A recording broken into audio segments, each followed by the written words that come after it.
Hello, everyone. Welcome to part two of my Beyond the Box interview with Geoffrey Ben Nathan, who is also my great uncle, as mentioned in the first part.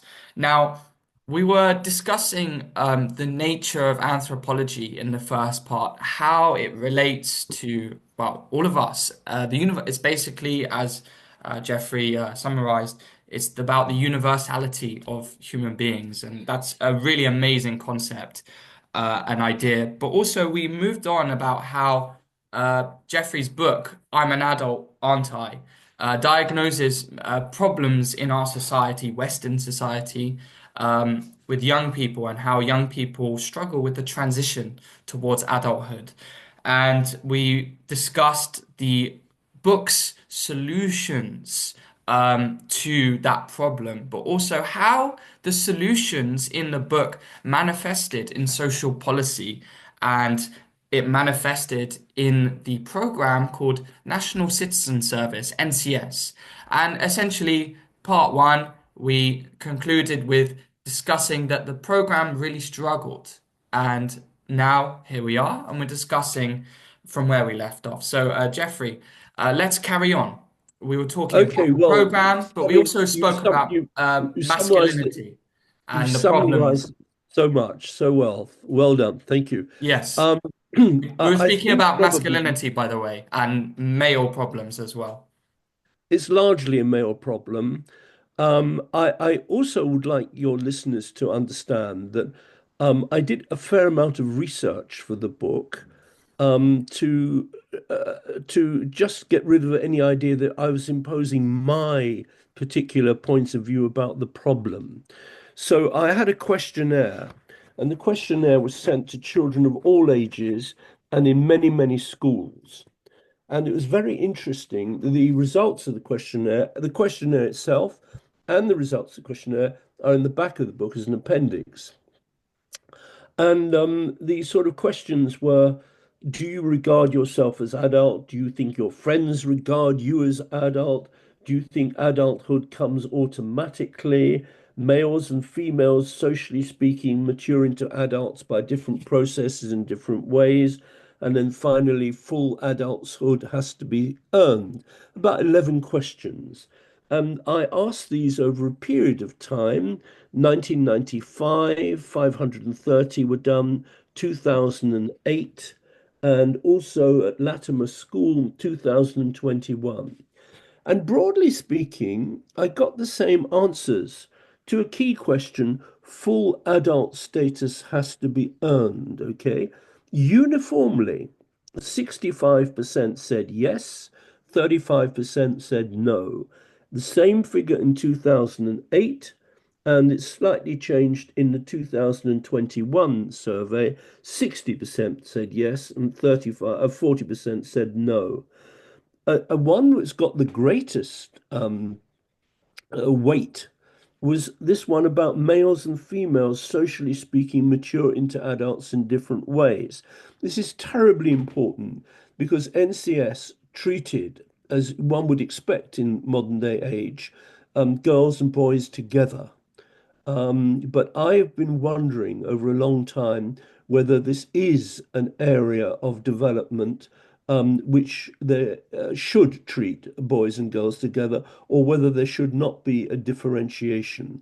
Without getting into too much detail, nature can be said to tell females that they're female in very much more of a way. I don't know whether you'd agree with this, Sammy. You may not, or your listeners would agree with this, but in more of a way in which they tell males. Males are still having this destiny nonsense business to test whether they are a real man or not. What have I got to do to become a real man? Driving a car at 90 miles an hour or jump or whatever it may be. I don't think women remotely have that sort of problem at all. But I'd be interested in your point of view, Sammy. May I ask you, what do you think? I have 2 points of view regarding two perspectives regarding what you just said. I'll do the latter. Um, I think it's entirely true that girls and boys are different on the whole. Um, and I think that they should. be slightly because of the difference, there needs to be tailor-made things for boys and girls. But the cause of the difference, that's the difficulty in the debate. I don't know if it's a natural cause or whether it's social conditioning. It's very common in academic circles now to say these that it is basically social conditioning. If the social constructs in society were slightly different, maybe you'd have destiny testing women or girls as much as you'd have destiny testing boys. The argument is that it's patriarchal society, so forth, so forth. That's not necessarily my opinion, but I think that No, well, perspective I can is tell you valid. that the males and females socially being mature into adults different ways has got a huge weighting, answering yes, 86%, no, 14. And this includes girls as well saying this. This is not just a survey to boys, this is boys and girls. And 87% said the same in 2008, and 84% with the Latimer School survey in 2021. And so on. Do you expect people to regard you as adult? 86% say at the age you are now, do you expect 86%? And these are children from 13, 14 onwards, all the way up to, I went to a young offender institution as well and got some responses there as well. It's very interesting. So um, it's important to understand for your readers to listeners to understand that this is not just one man's thinking as a theory from here. It's backed up by research because I always want to know, believe it or not, if I'm wrong. Hmm, It saves me an awful lot of trouble. You know, you're just plainly wrong and so on. hmm, Now, going back to NCS, the in my book, I actually did have an idea for a rite of passage. It was you for our society. I'll be straightforward with you. It was universally, and still is, I think, laughed out of court as being unviable and not going to be taken seriously. I still have faith in it, but of course, it's probably never going to be tried. But it does lead us to um, the question as to what could be a rite of passage that is acceptable to the establishment of our society, who don't say, oh, no, you can't do that, it's too dangerous, or it's this, that, and the other, and what is going to be acceptable to young people who will buy into it and not buy out of it. I will tell you the one from my book because it might interest you. It the book conceived the status of child that we all know. It developed a new status, an in-between status called social child. Okay. And then that led to adult. So there was a wishy-washy period in which you were a social child. How did you terminate your status as social child? Very simply, by doing and fulfilling the rite of passage course that we've just talked about. But that could be almost any course. It doesn't have to be the one that we talked about with all the first aid and anything. Um, but to do the rite of passage course.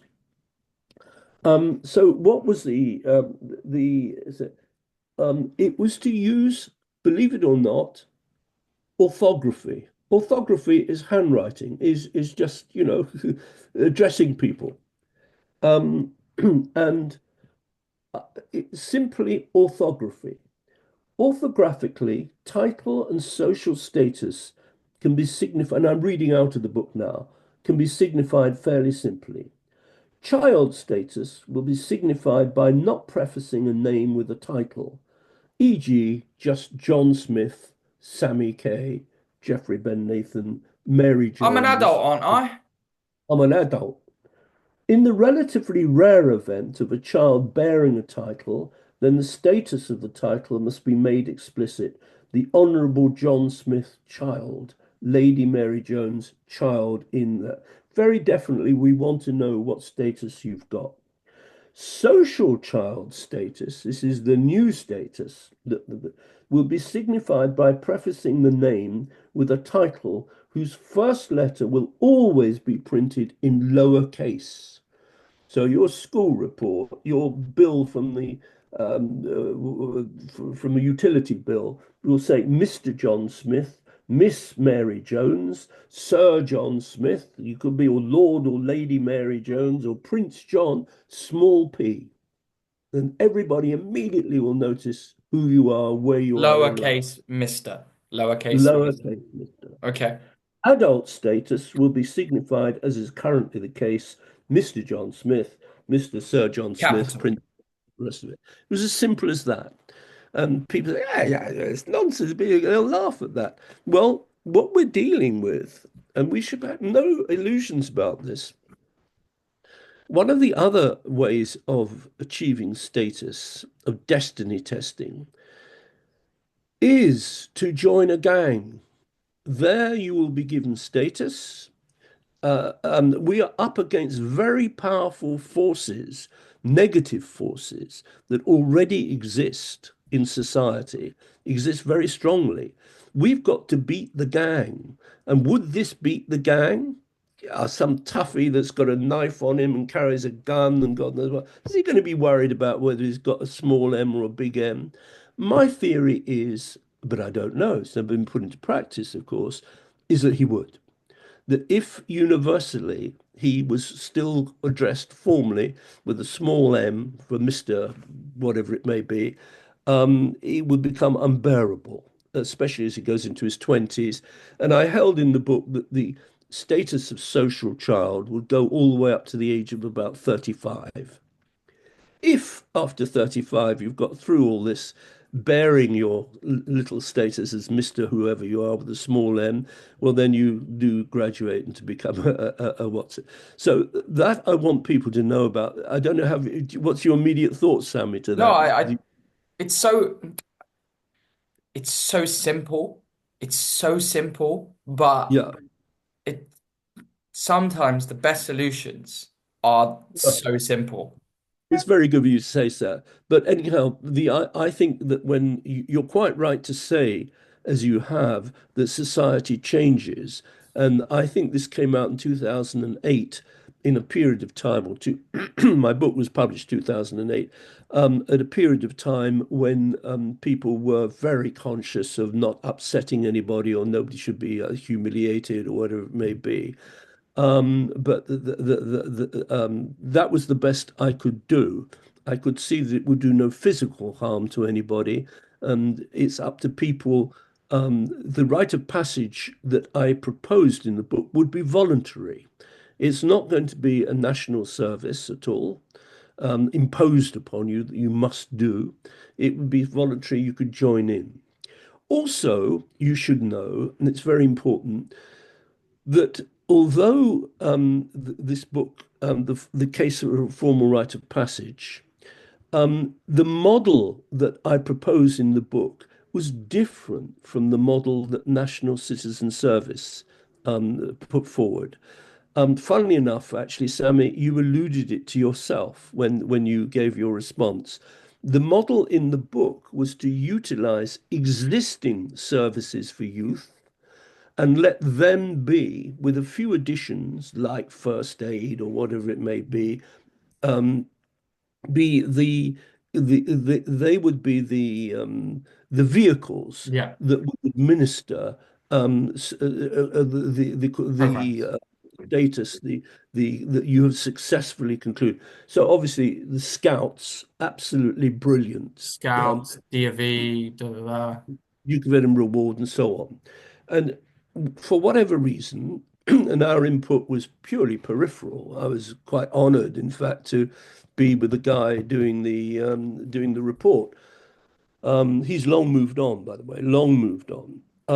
But the NCS decided that they would be the body that produced the course, organized the course, and did the course, and so on and so forth. In other words, not the model I proposed in my book at all. But I was in no position to say that other models wouldn't work, and maybe their model would work better. I don't know. But I don't think it did work all that well. I'm not sure. But the main problem was the issue of the rite of passage, of the status that must occur, the public status that must occur at the end of having done such a thing, so having done such a course. And this is still a problem. It still is a problem. We ought to give a prize for anyone that can come up with a rite of passage that would be mutually acceptable to young people and to the establishment. Mm, That's been the significant thing. But I do feel very strongly still that our society would benefit from the mechanism that is so common and so prevalent in societies of low technology. Now, I haven't done the research. I don't know because they're developing as well, these societies. The Maasai and no longer with some very sophisticated Maasai living urban lives all over the place. I don't know to what extent they're maintaining their old traditions. I've no idea. But I suspect they probably are, because it's endemic in the culture of these people. But I often wonder, and this is something you can perhaps tell me, Sammy, and many of the people who are listeners to your blog, the people who don't go to church anymore, who don't go to their mosques or synagogues or temples or whatever it is, what are they doing in its place? Are they mm, staring into their mobile phones all day long? Is this the new God? I don't know. But mm. as far as I know, most people are still celebrating what can be called hatch, match, and dispatch. Well, I don't know. Marriage? Do we have as much marriage these days as we used to? I don't know. I'm not sure. Probably have more So divorce than in the past as well. the, the point being, though, the problem of our young people has been pretty chronic, as far as I can see, through the 50s, 60s, 70s, 80s, and 90s of the last century, and now the noughties and where we are now. Knife crime, suicide.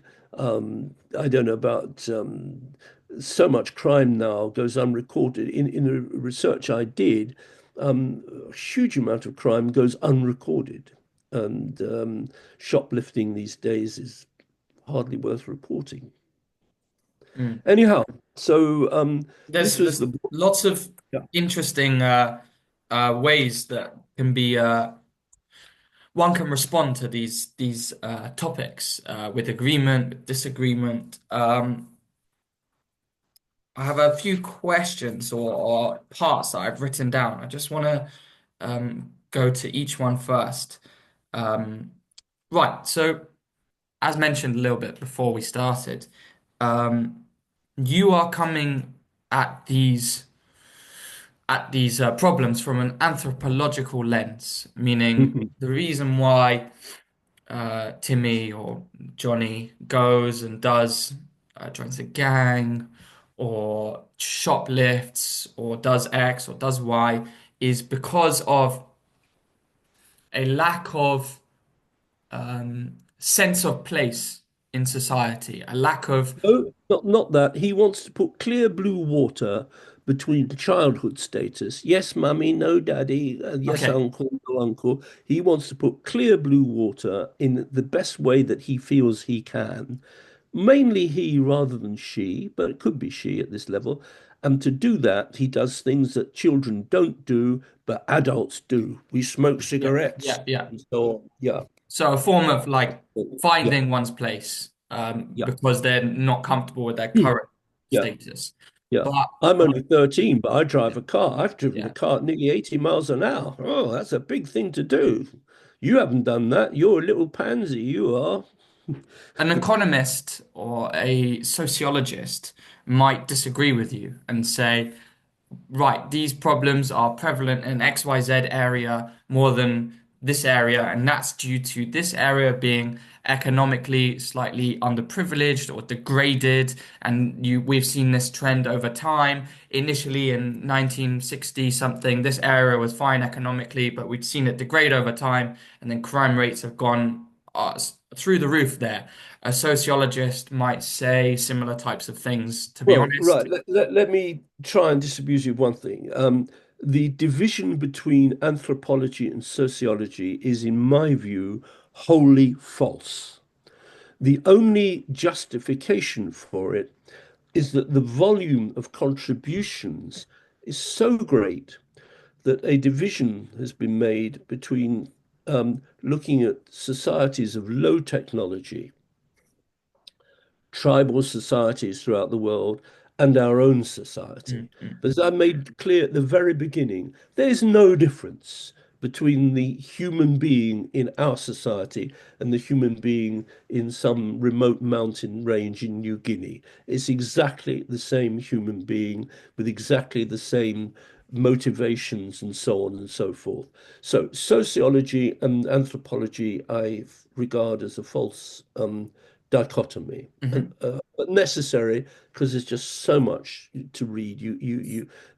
But you really, everybody should be an anthropologist because they all deal with anthropos, man.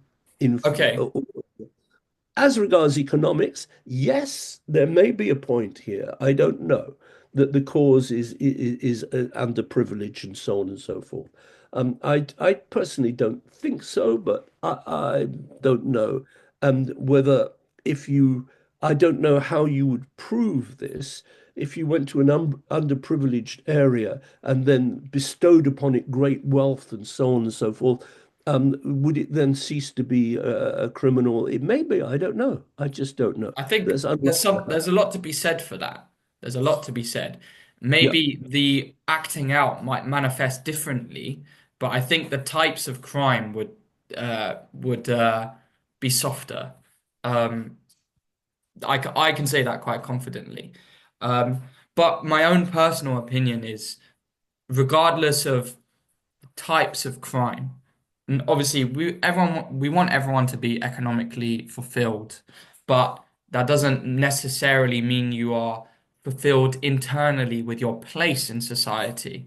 And I think that economics doesn't negate the necessity for a social ritual and rite of passage towards in growing young people into adults. I still think the use for a social thing like this has a lot of merit. Well, that gets back to the point that, only one third of young people, as far as I could see as a rule of thumb, have the problem. Two-thirds don't. But let's put on a program that all young people will benefit from, whether they are disturbed or not disturbed. And such a program would deal with things like first aid and so on. And there were other things as well. I believe that everybody should have a time of responsibility looking after animals, for example. This would be a very good thing. It's your job over the weekend to look after this dog, cat, cows, or sheep, or whatever it is. I also believe that in part of the life experiences, young people should go and meet members of parliament. They should go to Downing. They should meet their mayors. They should meet their councillors, and so on and so forth, and have photographs with them. They could be great mementos. You never know. Of like all this sort of should engage. So a wonderful opportunity is more than just. It's a great opportunity for everybody, whether they are disturbed or not disturbed. I think, yeah, I'm just listening to what you're saying here, and in my upbringing and people that I know, I think I've been very privileged to have been in environments that have given me rituals and rite of passages from different angles and given me different life experiences.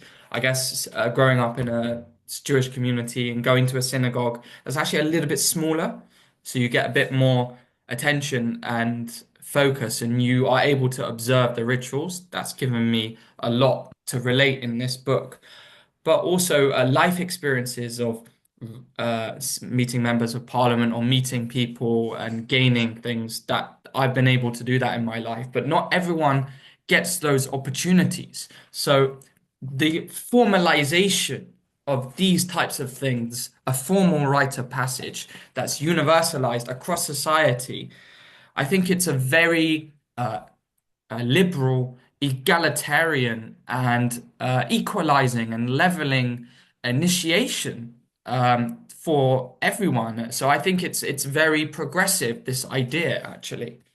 Well, Sami, I'm glad you said that, but I'd like you to think of it much more, well, not much more, but I'd like you to think of it as leveling up Mm. and not leveling Oh. down. It's leveling up. Yeah. I didn't mean it to come across as leveling No, no, down. I know, but It's uplifting for yeah, everyone. yeah, yeah. And it makes you consider that my knowledge of anthropology is that it's more of a this is probably misconception, not mine but others. It's a conservative, almost colonialist discipline here because of the history of anthropology. But these the tools of anthropology have helped you diagnose social problems that can actually have a very progressive, uplifting impact on society. Well, yes. Look, let's make no bones about it. Anthropology as a discipline is a child of colonialism. It's because the British and to some extent the French as well were out with an empire in all these places, Australia, Africa, and so on and so forth. That we learned the first book really that Sir Edward Evans Pritchard wrote a book called The Nuer, Nuer. They're a tribal group, a large tribal grouping in the Sudan. And he described a society academically and analytically that's so far removed from the reality of what we were used to. And that book came out, I think, I can't remember. I've got it over here. I'm not going to waste time trying to find it, but probably about 1930 or 1940, quite late these books, and Radcliffe Brown, the early anthropologist, early 20th century. It's a very new discipline, the whole business, and it is a child of colonialism, no question about that. But that's not a sin. I see it as a great benefit that derives that we're beginning to learn about these as societies and from having been involved with them and and that's been so important, so important. Mm, And now these societies are generating their own anthropologists who are able to describe themselves. And they're able to do, this is the good thing, they're able to do anthropological treaties on us as mm, well from their mm, point of view, which is also very much worth looking. The more human beings know about other human beings all over the planet, the better. And the mm, more we can learn, and they can learn from us, and we can learn from them. This is an area, transition from one status to another, is very much, I believe, an area that we can learn from them. mm. And that's why I wrote the book and so on. Brilliant. And Martin Page's book, The Company Savage, is just absolutely I will brilliant. definitely read that. I will definitely read that. Well, yeah, I've got a copy for you to look at. It's a I'll pick it up really, from you. it's good fun. It raises a great laugh, and it's terribly important for business. I've run a businesses, as you know. I You do. know, he deals with a very essential problem. Which do you prize more, loyalty or competence? Mm, If you've got staff and you've got a dichotomy between the two, they've been there 40 years, 30, 40 years, but they're not up to date with all the latest goodness knows what do you want? And it gives some very good answers. A very useful business. Martin Page, by the way, may I sing his praises? Not only wrote this book, he was a foreign correspondent for Beaverbrook newspapers, a great journalist, covered wars. He also is a polymath. He founded Business Traveller. He saw a niche in the market of businessmen traveling all over the world and no particular journal for them. He created the journal, wrote it literally from one end to another every month or whatever it is, and it made, I hope, an absolute fortune because it covered a very important area of life. He was also an expert on railway engines and trains and things. Brilliant, absolutely. mm. But this book's been very seminal for me, certainly from anthropology. Brilliant. But yeah, yeah. So So, I hope that gives some way to answering your questions. yeah, Yeah. I think it's been a really, really fascinating interview, and it's really just opened my mind to just lots of um, what's the word? Branches of research, inquiry, and Good. thoughts. I want you to be a missionary for anthropology, Mhm. even if you have to give it another name, the study of other cultures, okay? Yeah. And sell it to all your friends and get them to get their friends to study and get involved. Yeah, Well, I will it's a definitely share great thing. these two interviews, part one and part two, which is part two is this part, where we have discussed all of these themes. We've discussed your book, we've discussed other books, and essentially the idea that our society can definitely benefit from formalized rituals as long as it's done with a caring and thoughtful and thought out and I think productive and constructive mindset behind it. Mhm. Society can really benefit. Maybe we'll have you back in the future, Uncle Geoffrey. Maybe there'll be a counter perspective. Maybe you'll debate somebody about your work or about National Citizen Service. But it's been a genuine pleasure. Thank you so much.